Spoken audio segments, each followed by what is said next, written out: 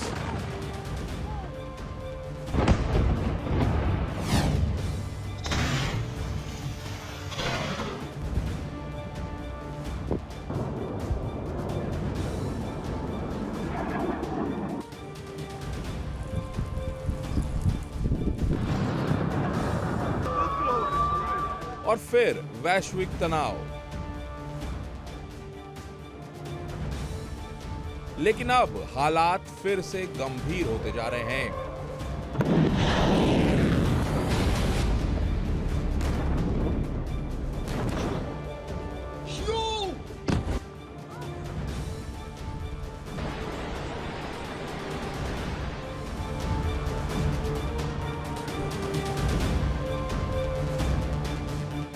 कुछ दिन पहले हुए सीज फायर ने मिडिल ईस्ट में भले ही थोड़ा ब्रेक दिया हो, लेकिन IRGC तैयार है हर स्थिति के लिए, हर संभावनाओं के लिए।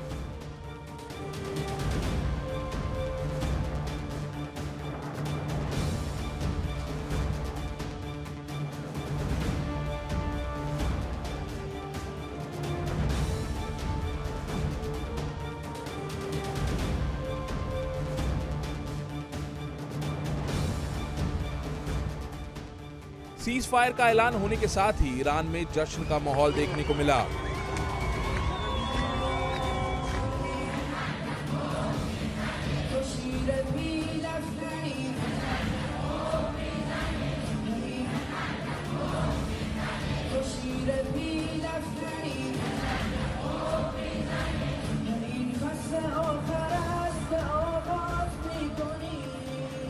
लेकिन इस खुशी के बीच एक कड़ी चेतावनी भी।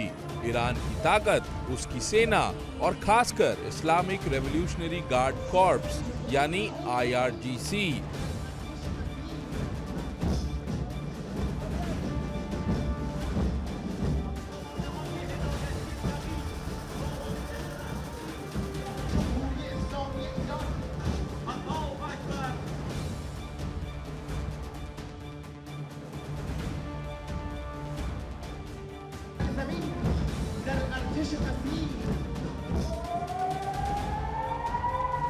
जो वहां की आवाम को सुरक्षा देने के काबिल बन रही है।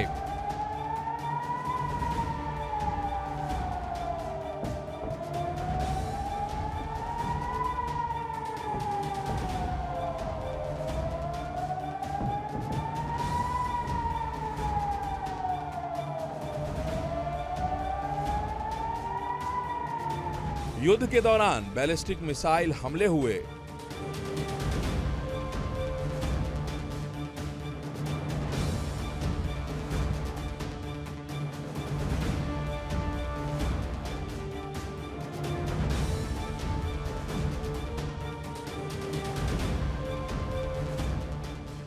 ड्रोन स्वार्म स्ट्रैटेजी का सामना किया।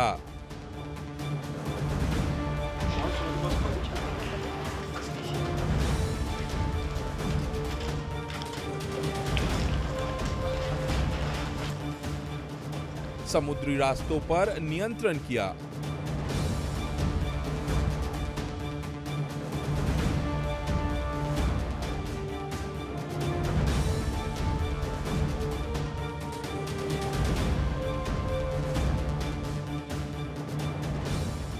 प्रॉक्सी नेटवर्क का इस्तेमाल कर IRGC ने दिखाया कि वो सिर्फ रक्षा नहीं बल्कि आक्रामक रणनीति में भी माहिर है।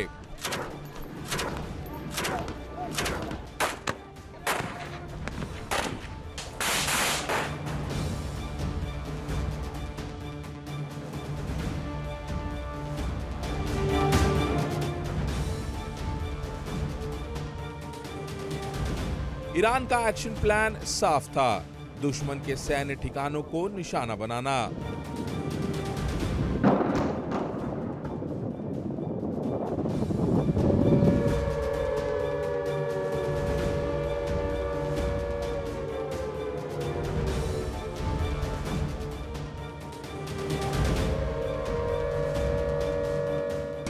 सप्लाई चेन बाधित करना, हॉर्मूज जैसे चोक पॉइंट पर दबाव बनाना।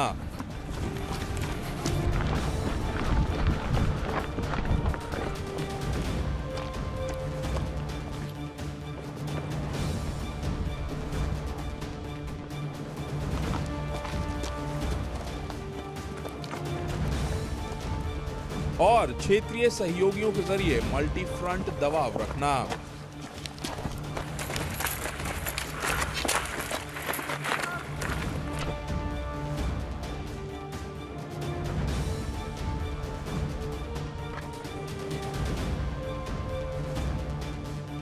सीज फायर लेकिन शर्तों के साथ।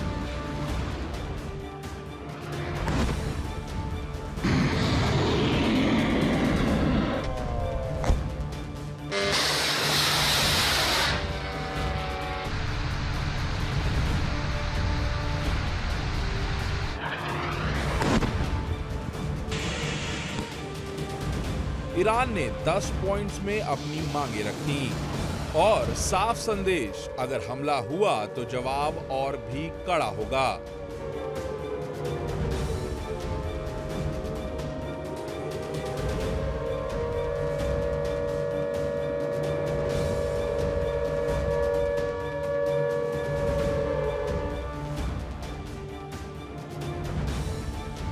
इस युद्ध का असर सिर्फ मिडिल ईस्ट तक सीमित नहीं है, पूरी दुनिया पर पड़ रहा है इसका प्रभाव।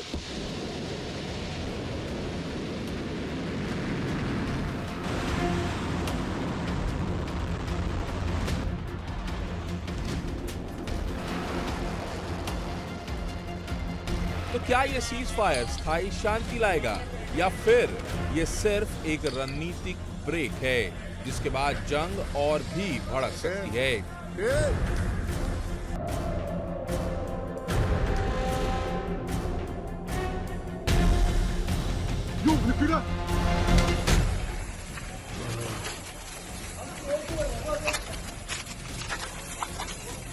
ईरान का दावा, जीत हमारी शर्तों पर हुई, जबकि अमेरिका इसे अपनी सैन्य सफलता बता रहा है।